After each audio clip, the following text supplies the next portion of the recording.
là gì đấy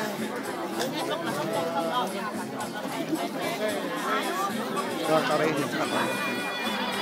đi la nhỉ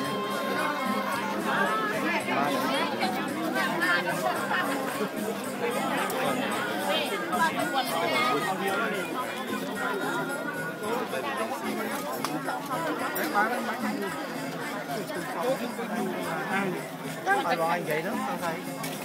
thế nó ăn như nào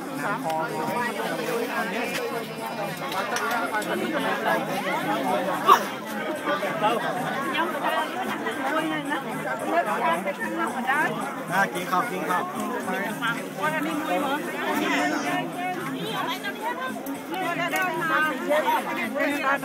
cha ní lại ôm ba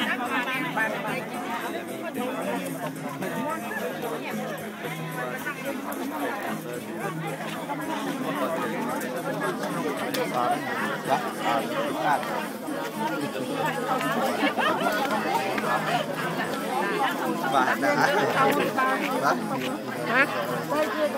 cho bàn đấy